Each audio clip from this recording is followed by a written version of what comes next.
Hey guys, Nickel and Diamond It here again. We're going to do a quick brake swap today. We're going to do the 949 Racing based M-Tuned kind of stage 1.5 brake kit, and that will allow us to upgrade to an 11-inch rotor instead of these puny factory rotors. That will also allow us to upgrade the brake pads and do a brake bleed. So stick with us as we go through the whole process here. The first step is to break loose all of your lug nuts after you've fixed what the stupid freaking grease monkeys at all the shops have done to your lock lug key. I swear I hate grease monkeys. Anyway,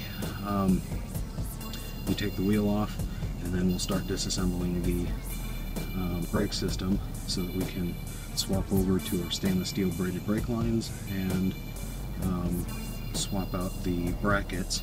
We'll have to trim and bend some of the dust shield, and I'll try and get some shots of that as well so you can see the whole process. Here we're showing the bolts that you're going to have to remove.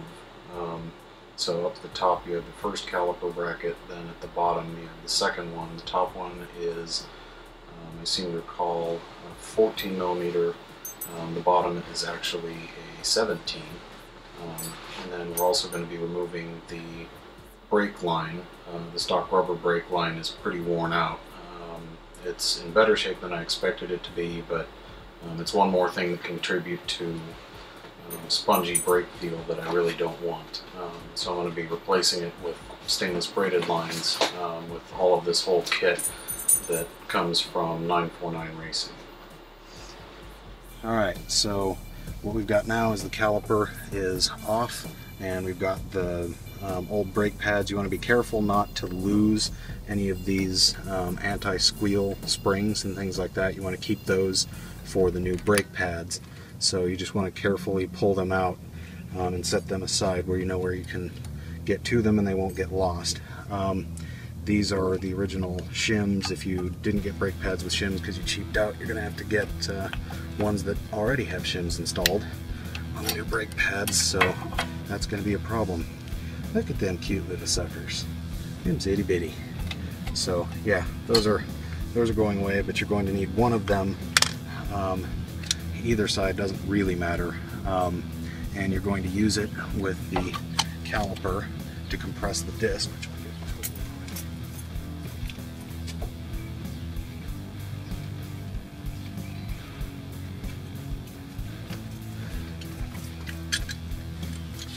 C-clamp is the tool you need. I'm going to grab the back of the caliper, and mine has a quick slide so it doesn't take you forever, and you want to compress this guy by twisting it in just a little bit until the piston stops. You don't want to try and go beyond that. So there it stopped. I've got tension, so I'm going to back it off. So for normal brake pad swap, this is where we would stop. We would put on the new brake pads and then continue on our merry way. But we're doing a further upgrade, so we're going to keep doing what we're doing here. Is that recording?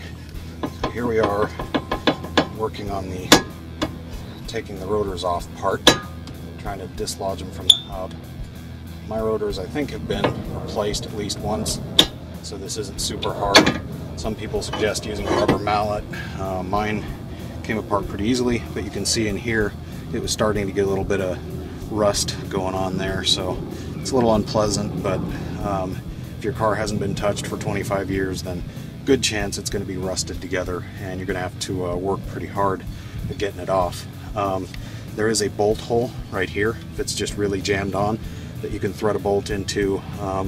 Looks like a metric M6 or so, maybe an M8 thread that you could thread in and maybe get it to push off the surface.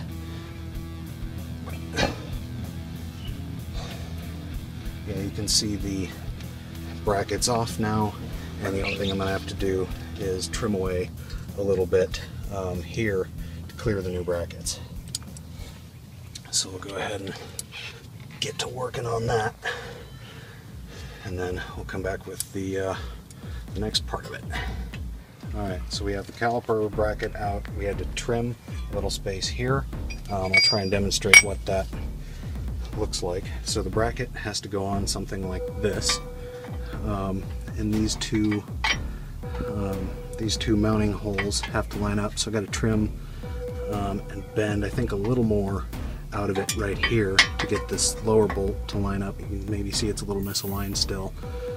So I got to move stuff just a little bit more right in here out of the way. Other than that, it's lining up pretty nicely.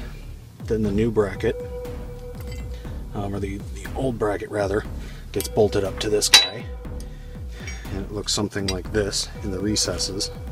So we're going to use the Loctite, and the non-threaded holes are what attaches, rather than the threaded holes. The non-threaded holes are what's actually attaching to your original caliper bracket, and you want to make sure you don't lose these guys, your little retention clips. Those are important, so try and keep those, don't lose them or throw them away.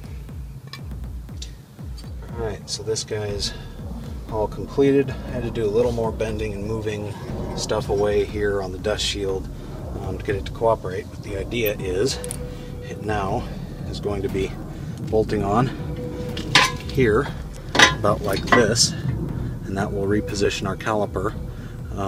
So not enough that I don't think that it'll be an issue, but it's a little bit of a relocation. So we'll get the rotor on and then actually bolt this in. So the rotor is really fairly simple. There's that guy. We'll first get our hub-centric ring. Very important part here. There we go, our hub-centric ring. And that will help us to center this German part on our Japanese car, like that. Neat, huh? That'll help keep it centered while we work on getting the actual bracket on. There we go. So this drops in behind, and we take our bolts and our two washers, and we'll assemble this all. So we'll come back when that's all put together, since I'm running low on hands.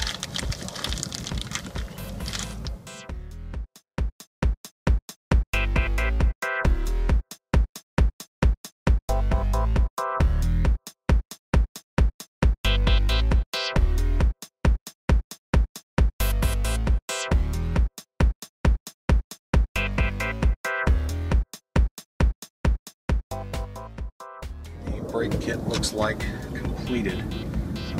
Rotor, hub centering ring, and you just drop your pads in, and basically the reassembly is reverse of the disassembly order, so pretty straightforward. Next I'm going to swap out the brake line here, which requires things like pulling out the tab up here, the spring clip right here, which will hold the bracket in place, holds the brake line in the bracket,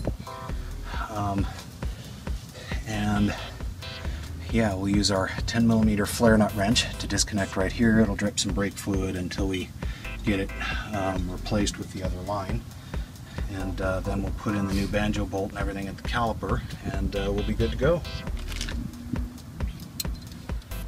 So here we have a braided brake line installed. So we've got here banjo fitting, and there the compression fitting, and it's a double flared fitting. It's a pretty good fitting overall, and we've got, it's not a lot of work to actually get that replaced. There's kind of a place holding tab down here on the banjo fitting. It's not actually fluid filled, but it's a place holding tab, so it's not actually, it's just keeping the brake line oriented. So it's pretty straightforward. It only took me a couple minutes to swap, but I was trying to keep all the fluid from draining out of the system, because you really don't want to run your reservoir completely dry when you're swapping the brake lines. So we're going to start adding fluid and kick the car up a little higher, and then bleed the brakes. So we're going to start at the rear, since we're already on this side. Technically you should start farthest away from the car, so at the driver's side rear, but we're going to bleed that side when we get over there. So we're doing it a little backwards, but the net effect is the same. You want to just get all the old fluid out of there, and autocrossers and such will often tell you that you want to bleed your brakes about every year or so to keep the water, the fluid absorbs out of the system and keep your braking pressure consistent. But little things like these stainless steel braided lines and the new fluid properly bled are what's going to really give you that solid, firm, confident pedal feel that you're looking for. Once you're finished bleeding the brakes and all of that fun stuff, you get to see the finished product. You can see the wheel well fill is a lot better than it was for the stock system. So I'm hoping these are going to stop a whole lot better. We'll see how that works, and I'll do some testing afterward so that we can get some performance data in terms of braking G, things like that, and report what the feel is like. Will there be an increase in braking performance, or will this just be a waste of time? Stay tuned for the review to find out.